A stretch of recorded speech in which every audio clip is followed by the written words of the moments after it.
Hey, what's up guys? I'm your host, Smoky Bloons, and this is King of the Hill.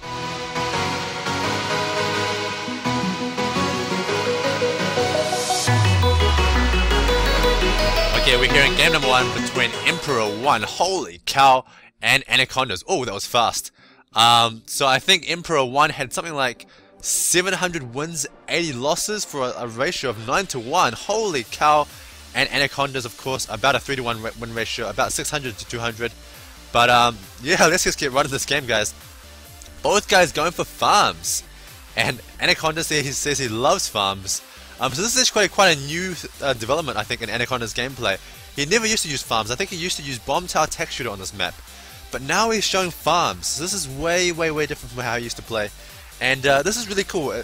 Just by, I think, playing games like King of the Hill, seeing a lot of other high-level players play, he sort of learnt that farms are the best way to go on this map, and now he's also adapted his strategy to use farms because he also thinks now that farms are the way to go on these smaller maps. So, you know, King of the Hill just shows the best strategies in Bloons TD Battles, and you can learn as well, just like how Anacondaz has learnt to adapt his strategy to be sort of catch up with other top players, and but maybe I think Anacondaz might do his own twist to it as well. So at the moment, Anacondaz is going with the bomb tower and boomerang, whereas he used to go for the bomb tower tech shooter. So it looks like he now seems to agree that this is a better strategy than the bomb tower tech shooter. But I know that bomb tower tech shooter is one of his favorite strategies since he did come up. I think he came up with it himself. But now he's forced to use the farm and boomerang because I guess he thinks it's a better strategy now on cards. And Emperor, let me tell you about this guy.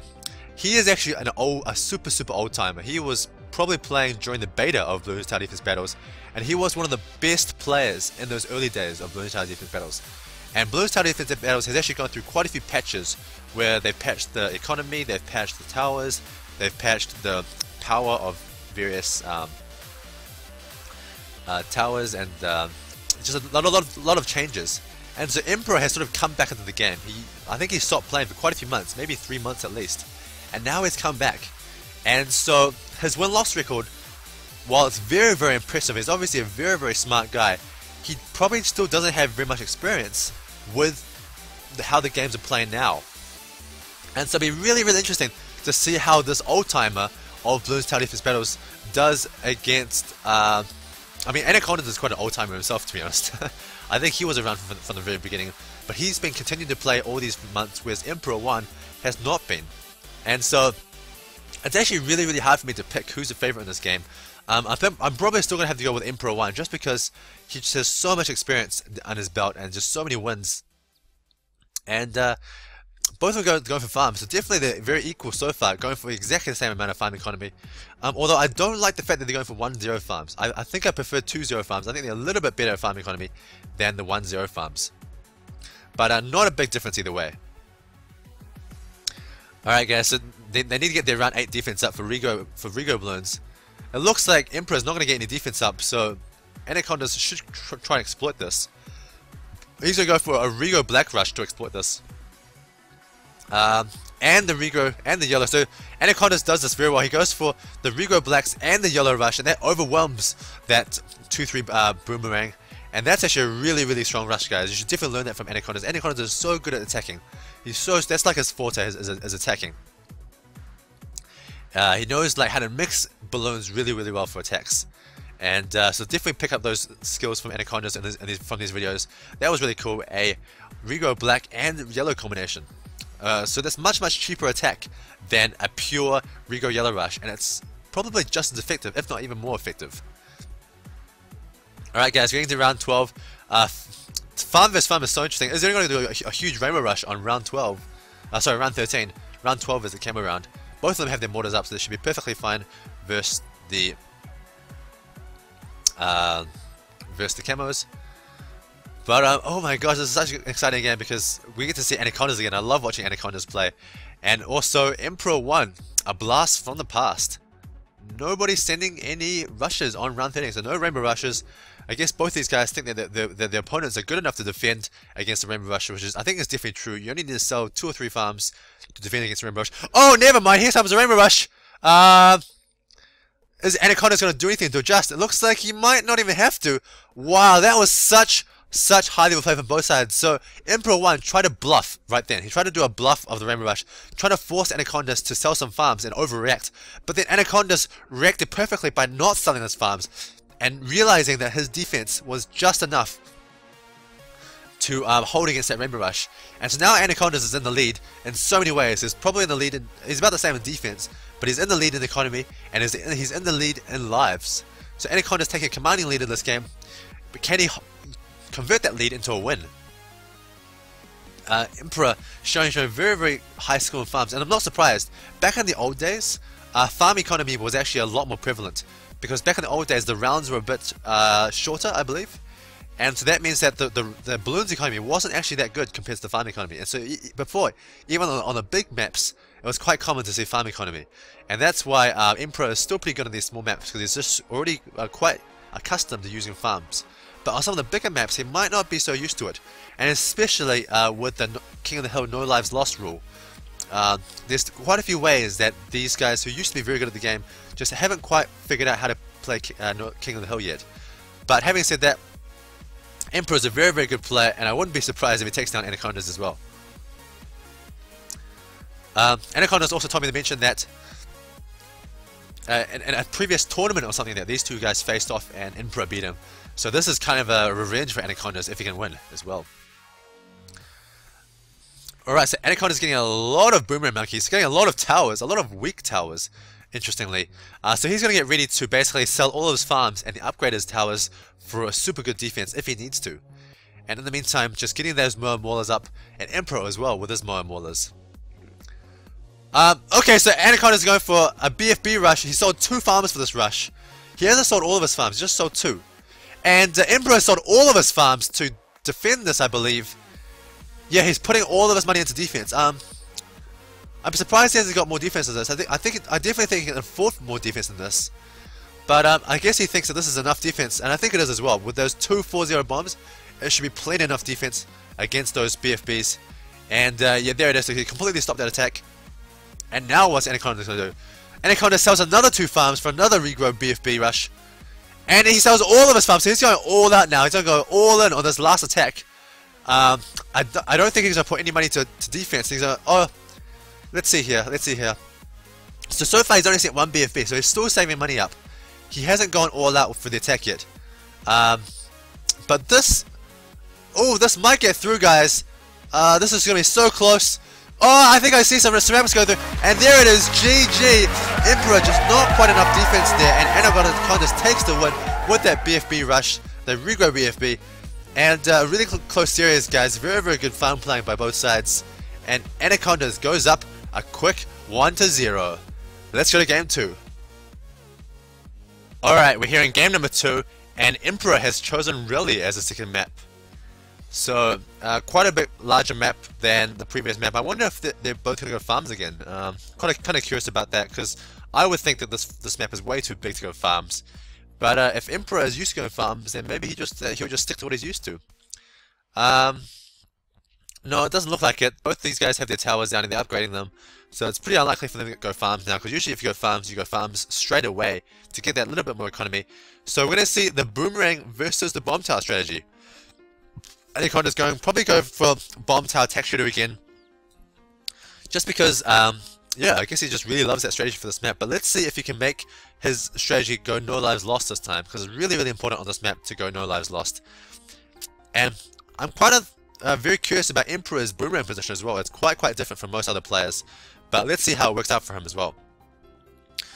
Oh, I see a blue balloon getting past Anacondaz. This might cause Malik some lives. Oh, I think that red balloon is going to get through. So there it is, 1 life lost by Anacondaz already, 2 lives lost. And he says yes. I don't know why he's excited about losing lives.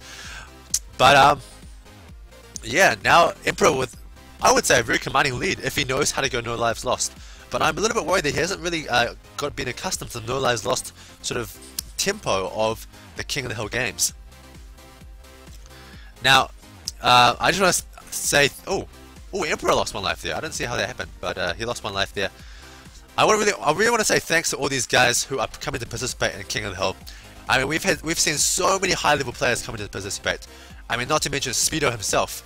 You know, there's Bloons TD Battles, the Dark Affliction, Emperor, Evil Day, all of these super top players are coming forward and trying to show the world that they're the best, that they are the best player. The Primer 9, I shouldn't forget about him. That they are the absolute best players in the world and coming to compete and face off against each other, and that's really cool, guys. I'm so glad that top players, I think that King of the Hill is a worthwhile tournament to compete in, and yeah, I just want to encourage you guys to I just want to thank you guys, and of course encourage you to keep participating in the future. Okay, so Anacondaz is going to get his tech shooter down, so he is going for bomb tower tech shooter strategy, whereas Emperor is pretty happy with his boomerang strategy. The reliable old boomer strategy, can't go wrong with it. Yes, Emperor, you're being recorded, and if you're watching this, shout out to you, buddy. Congratulations on getting on King of the Hill, and welcome back to Bloons TD Battles, by the way. I think you were out of it for a little bit. Correct me if I'm wrong, but yeah, I think that's how it went with you. Alright, so a cute little black rush here by Anacondaz, but it's not going to cause any... Oh, nope, there it is. I talked too fast. There's a red balloon getting past, so at least one life lost, I think. I hope this is not another graphics glitch. We're going to see a life lost here. That will put them back at even to 148 to 148. No! So that was actually just a graphics glitch. Oh, but this yellow balloon is getting past though, right? Do we see a yellow balloon getting past? Oh, man. Oh, it's so annoying when the lag causes the graphics to, like, change a little bit. And so it's really hard to tell something. Okay, so there it is. Now Emperor has lost some lives. And, oh... So yeah, I guess there's just some delay in the lives lost from when we see them lose life. And now Anacondaz is still going for aggression. I'm not sure if I agree with this. Yeah, you forced Emperor to get a ricochet, but also you cost yourself some economy. Although this Rigo balloon is getting through, so I guess if that Rigo balloon does get through, it's definitely worth it. If you get Emperor to lose a couple more lives, that will put Anacondaz in quite a large commanding lead. Meanwhile, Emperor is also going for a Rigo Black Rush, and this should do a lot of damage to Anacondaz, as really the tech shooter cannon cannot do so well versus Rigo Blacks, and again his tech shooter cannon strategy just faltering to Rigo Blacks. He has to think of a solution to Rigo Blacks, because yeah, it's just like you can't lose lives in King of the Hill. It's just too detrimental to the way that you sort of can win in this game. It's just too easy to go no lives lost if you play perfectly. And Empror1 not playing completely perfectly, losing a couple lives, but I felt like if he just put a couple more 0-0 Dartling boomerang monkeys down, he could have easily gone no lives lost.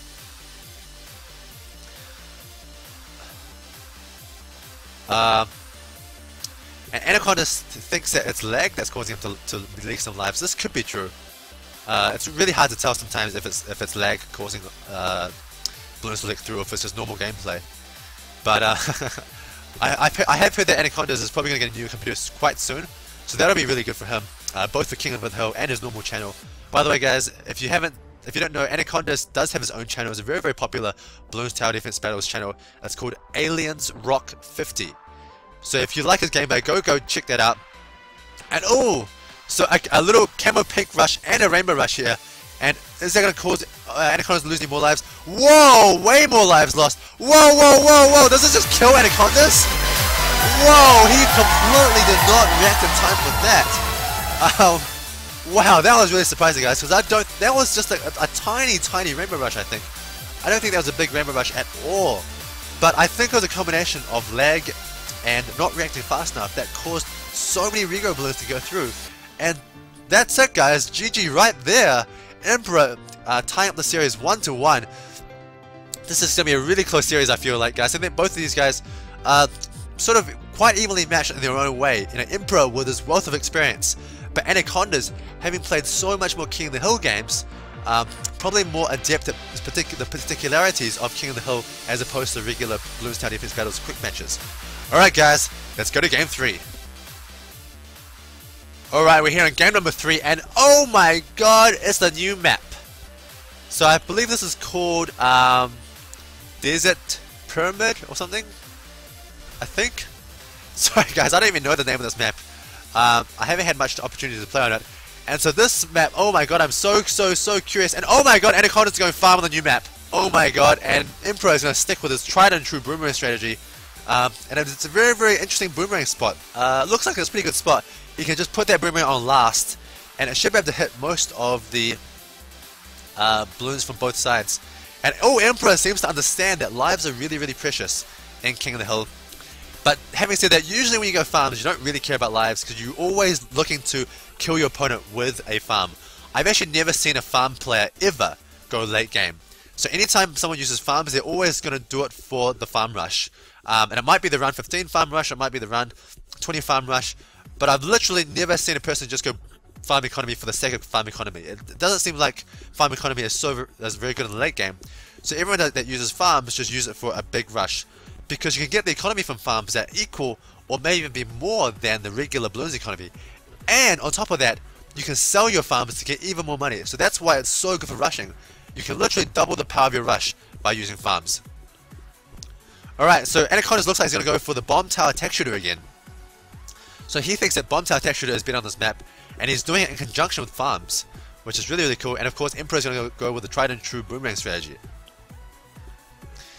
So really, really cool difference in strategy on this map, guys. Definitely on the quick battles, when you play on this map, try these strategies out. I think both these strategies will definitely be very good, and will definitely be able to beat like literally 99% of the players that you play in quick battles.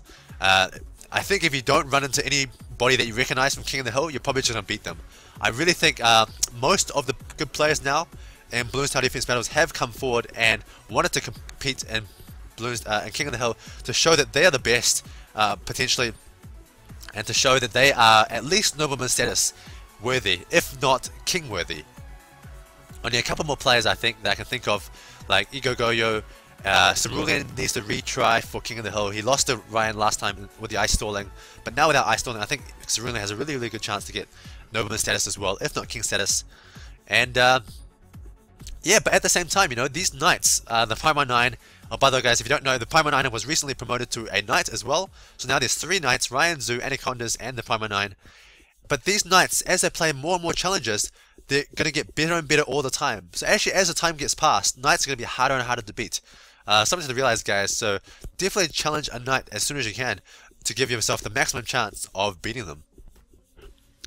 Alright, so again, tech shooter bomb tower versus boomerangs. Who's going to take out this map? Desert, I think it's actually a really, really cool map. I really like the architecture. It's a really, really beautiful map. These nice little palm trees, these little, you know, water oases. I'm surprised this is not called something like Desert Oasis. Desert Oasis would be a good name for this. And so, Anacondaz is going for another black, Rigo black and yellow rush. I don't know if I agree with that one, because I think Emperor already had his ricochet up. I'm not too sure though. I didn't quite see when Emperor got his ricochet, but that's all you need. It's one ricochet and you will stop any sort of rushes on run 8. There's basically no rushes you can do on run 8 that a ricochet can't stop in conjunction with that 2-3 boomerang. So last game we saw, so the first game on cards, we saw farm versus farm. This time we're going to see farm versus no farm. And this is actually the best combination that I like to see. I really like to see farm versus no farm, because basically it's like the aggressor versus the defender. If you have 2 aggressors, then it's kind of like whoever's faster with their trigger finger. But with the aggressor versus defender situation like this, because obviously the person with the farm is the aggressor, the person who doesn't have farm doesn't need to attack really. They can just get to late game, send 5 Zomac gods, and there's nothing that tech shooters and bomb towers can do versus 5 Zomac gods. There's just nothing. But Emperor likely has a ground 0 or something like that as his 4th tower. So, a little pink rush here, and it's Emperor was trying to force Anacondaz to upgrade that tower to a 0-2 to get camera detection, but Anacondaz just says, nah, stuff it, I don't need that. And a cute little, a very cute little camo red rush, just to say Anacondaz, hey, look, get your camera detection up, man. This is silly. Get your camera detection up, and Anacondaz indeed obliges to get that 0-2 cannon tower. Sorry, not cannon. What am I talking about? Get your camo detection. Yes. So let's look at Emperor's defense here. He's got the mortar, but it looks in the middle of this bend. So guys, when you play on this map, try putting the mortar on the middle of this bend and see how it goes. So it looks like a pretty good position for the mortar. And now with the tons of 2-3 boomerangs and the 3-0 bomb tower, he should be completely safe against any ceramics. I'm really curious to see when Anacondaz is going to do his farm rush, because I'm quite sure he should do a rush, because I don't think he can get to the late game again with his tower combination. He just can't handle his gods in the late game, but Empror can with the ground zeros. So I wonder if it's going to be round 20 or round 18 or maybe even round 22 with a God rush. That would be really interesting. Usually the God rush is not advised because a God is so expensive that it's actually not possible to afford a defense if your opponent decides to counter rush you with some Rigo BFBs. So usually for round 22, Rigo BFB is actually a better attack than Gods just because the BFB is faster. That's literally the only reason. Of course the God is a stronger attack in terms of pure like difficulty to defend, but because it's so slow, you can often just counter rush your opponent with the Rigo BFBs, and there's nothing you can do because you spent all that money on the God. Alright guys, we're getting up to round 18, and these Moab Maulers should be able to stop any mobs that come through. And this map's quite cool in that the balloons that you send are on the opposite side of the computer balloons, so it's kind of hard to decide which side you should defend. And okay, so Anacondaz starts the attack with a single Moab. I don't know why he sent a single Moab. That was obviously not going to do anything, so I think that was just a great waste of money, to be honest.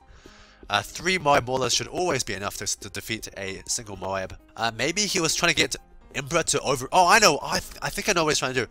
He was trying to send a single Moab to get Emperor to overreact and build and put all of his money into defense. So, you know, what high level players they do is that they save up money for defense, and they sort of hide that money. And so by sending a single Moab, you can sort of induce your opponent to put the defenses up. And oh my god, here we go guys! So a BFB has been sent by Anacondaz, and he's continuing to sell farms, so he's going to continue to attack. Here is the farm rush right here on round 20, starting off with a BFB, followed by a couple of Moabs, followed by camo balloons. So does this, I think I see like a lot of balloons getting through. This might be it guys. GG! Okay guys, let me just explain how awesome that attack was. Okay, let me just explain, I'm not sure if many of you guys noticed that. That was a great attack by Anacondaz, going up 2-1. So what he did, okay, he did this. He sent the BFB, then he sent a couple of Zoma Gods, and actually the whole point of that, he didn't actually send enough BFBs or Zoma Gods to go past by itself. Although he actually he did, because we did see all those balloons going past. But that wasn't actually the main point of his attack. I think the main point of his attack was to get so many BFBs and Zoma Gods that they will get cracked and go into ceramics. And for those ceramics to be cracked and go into rainbow balloons, and then those rainbow balloons, and you know how like when the balloons crack, they get more and more balloons, okay? And what Anacondaz was actually trying to do there, he was trying to overwhelm Empror1's mortar. That was actually his only goal, was to get all those ceramics from the original BFB to go into rainbows and just get tons and tons of balloons at that bend. And then did you notice he sent camo pinks? And so what happens is the mortar has a limit on how many balloons it can pop. And so if the mortar is hitting that bend and it's popping like, if you combine camo pinks and rainbow balloons, or maybe and ceramic balloons, so rainbow balloons, ceramic balloons combination, oftentimes that mortar would actually hit the rainbow balloons and won't hit the camo pinks. And so what's going to happen is that those ceramics and rainbow balloons are going to get popped or whatever, but who cares, those camo pinks are going to get through as a camo pink, and it just means that no more towers can pop them and they actually get through and either cause the Emperor to die or make him lose a lot of lives. So that was a really technical rush guys, and I'm just, yeah, I think some of you guys might not have noticed that, but now you know just how high level that rush really was. That was really cool guys. I think there's much stronger of a rush than just going pure brute force with like maybe 5 BFBs or 2 BFBs and a couple of Moabs or something like that.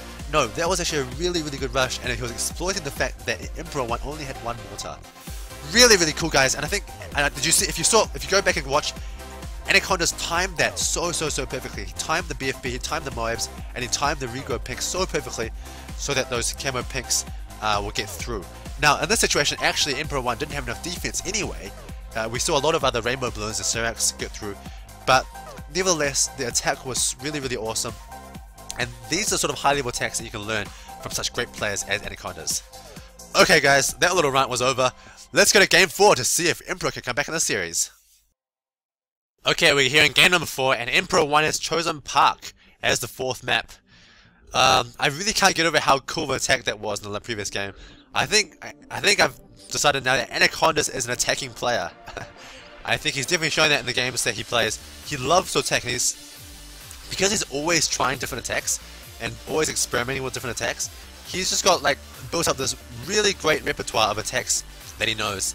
And so if you want to be an attacking player like Anacondaz, he's definitely the player to watch. I think other players like Ryan Zhu are much more defensive players. Ryan Zhu likes to win by going no lives lost on a lot of maps and just making his opponent lose 1 or 2 lives. But Anacondaz loves to just kill his opponents. And that's being shown here by going farms again for Anacondaz. So he's going to do another farm rush on this map. And I'm really excited to see what sort of attack he can pull off again on this map. It looks like with a single bomb tower, he's definitely going to go for... Oh, I know, actually, he hasn't upgraded this bomb tower. So it's actually, I'm still not too sure if he's going to go bomb tower attack or if he's going to go with bomb tower and boomerang. Quite curious about that. And actually, oh my god, Anacondaz is cutting... Like, he's willing to sacrifice so many lives to get his farm economy up, getting a second farm tower before even upgrading his bomb tower. So, okay, so here it is. So Anacondaz is going for bomb tower and attack shooter. And, yeah, going super heavy in economy at the very beginning, and really happy to sacrifice some lives for that, because that way he can get an even more powerful farm attack and kill his opponent. So Anacondaz is taking a very different approach to King of the Hill from a lot of the other players. A lot of the other players, especially Ryan Zhu, really advocates going no lives lost on a reasonably big map. Like this is I would say a medium to big map. There's 3 bends, so there's a lot of time to pop these balloons. And certainly I think Ryan would advocate trying to just go for no lives lost here and trying to hurt 1 or 2 lives from your opponent. But Anacondaz has a completely different approach to the game, and he likes to go just completely aggressive attacking, using farms to power his attacks on those later rounds. And yeah, you know, I really don't know who is right. Maybe Ryan can defend against Anacondaz farm rushes, or maybe he can't. I really don't know. These guys I don't think have played together very often. But I'd be really curious to see that, the attacking style versus defending style. But nevertheless, I'm just really happy that we get to see so many different styles from these players. You know, not all the knights playing the same style. You know, Anacondaz, the attacking knight, whereas Ryan Zhu is like the sort of defensive knight. And then you got Prime of the 9, which is, I don't know, I guess the best combination of both, able to both attack and defend. So really interesting to see these different styles from these guys, and that's great for us because we get to see more and more interesting games. So these black balloons not doing any damage at Anacondaz, and he's just going super crazy farm economy, getting ready to rush on those later rounds with the huge cell farm rushes. Because when he has like 6 or 7 or even 8 farms at 2-0, that's like 7 times 2.2 thousand. So that's $14,000 at least, just by selling those farms, not to mention however money he saves just by collecting these bananas and not spending it on any towers. So he can do like up to a 20,000, I think, rush on those later rounds, and that's a huge rush. So Anacondaz is going for these Rego Blacks just to force Emperor to get that Ricochet up. You really need to get a Ricochet up to defend. Oh, but I guess Emperor realizes that he doesn't actually need to get any more defense up, and which is why Anacondaz is going for another attack, this time with the yellows as well together, and this is going to force, surely it's going to force Emperor to get that Ricochet up. There it is, Ricochet. Yep. So I guess that attack you could say is worthwhile, because remember guys, that attack wasn't that costly, and it also increases Anacondaz's own economy as well. And in the meantime, Anacondaz's farm economy is just going bonkers, going up to possibly 5 2-0 farms. So I think Anacondaz is talking about the lag on his screen here, but hopefully that won't affect him. The funny thing about lag is that we actually can't see it very well on our computer.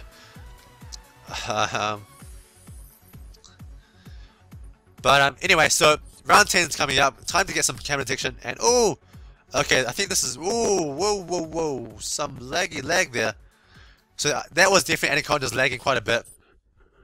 Let's hope it doesn't lag on this game. That would be really a disappointing game for if it just loses by a lag out. I remember. Oh, that was.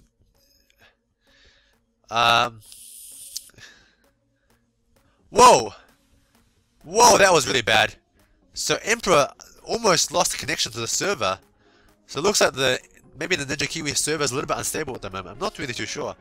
But Oh, Anacondaz by the way, going for a village for his camera defense. And I think there was some natural stalling as well. Emperor says that his internet is fine, but yeah, I certainly wouldn't want Emperor to lag out in this series. This is a very, very important series. Game number 4 is very, very important. Anacondaz is just very happy to lose a couple more lives to that Camo Pink rush, saying, "Ooh, I don't care. Hurt me some lives, I don't really care anymore." And okay, so Anacondaz is saying crud for some reason. I'm not too sure why, but maybe he didn't see those Camo Pinks go through. That might explain why he's saying crud. Oh my god, there's so I'm so nervous, guys. If someone lags out, I'm just gonna have a heart palpitation. Oh my god. So I'm really curious to see if this time Empror1 can adjust his strategy a little bit to defend against the farm rush. That's obviously going to happen from Anacondaz. I wonder if Emperor actually noticed what happened in the last game. I wonder if he noticed that Anacondaz was trying to exploit his mortar, because at the moment he also, Empror1 still only has 1 mortar. So he should, Anacondaz trying to get even more farms, running out of space for them. Wow. That's quite funny. This map is actually really interesting in that this whole middle butt actually doesn't have any space for farms, so you actually are a little bit limited on space for farms. But Empror1 looks like he is adjusting a little bit. He's not getting as much defense up as he did last time, and instead putting more of his money into economy, so that he can have more economy to defend later on. So that's a great adjustment, because now he's learnt that Anacondaz likes to go around 20, round 21 rushes.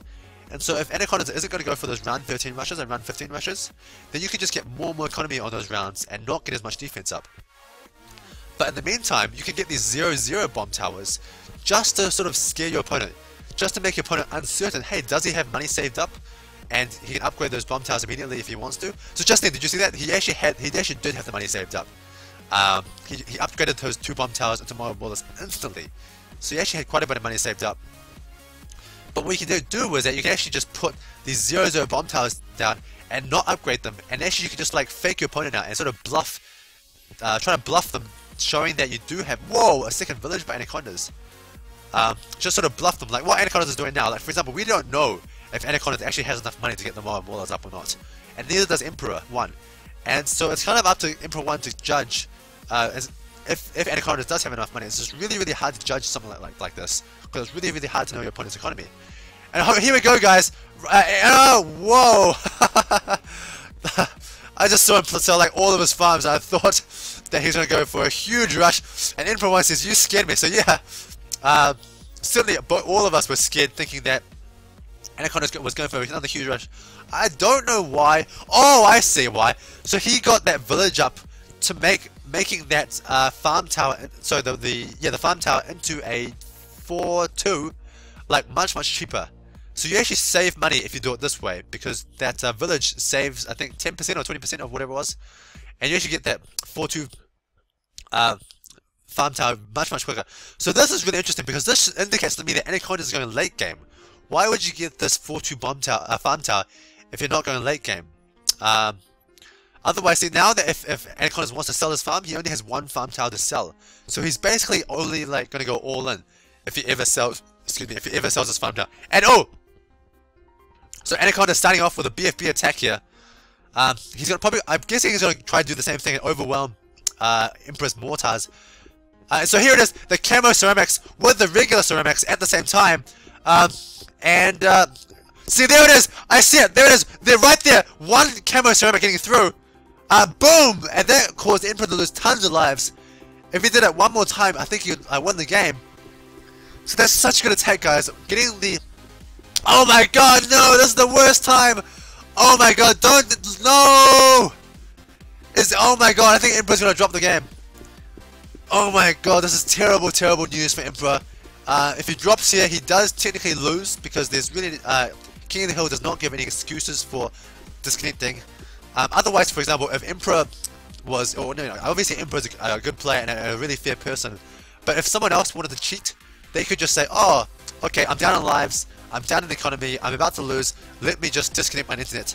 And then let's just make it, like, say it's a regame and just say that I disconnected, and we just, like, make a new game. This is sort of why we have to...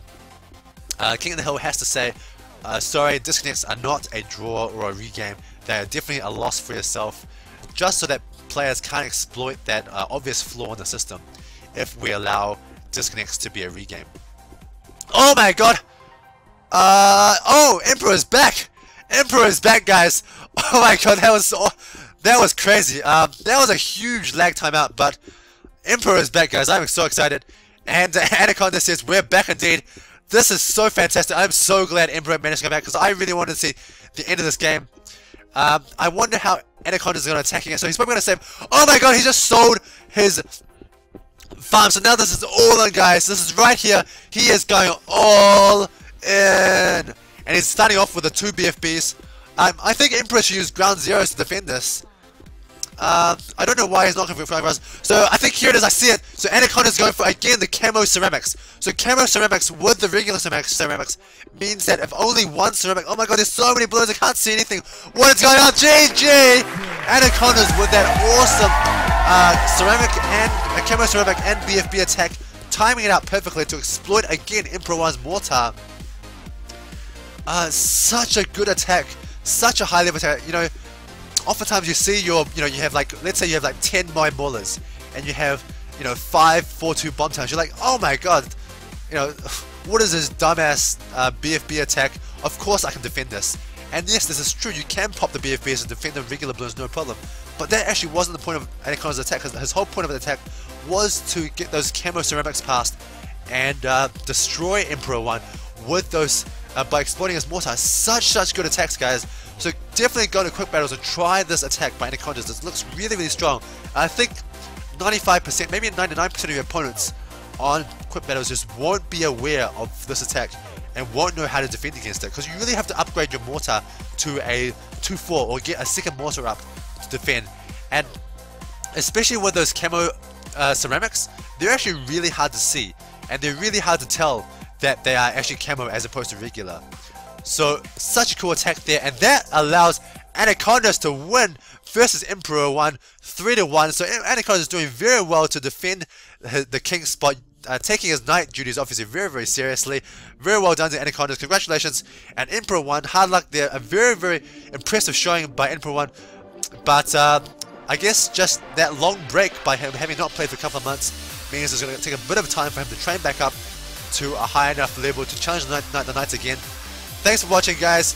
I hope you enjoyed this, and I hope you learned a lot about attacking from Anacondaz. Thanks for watching. See you next time.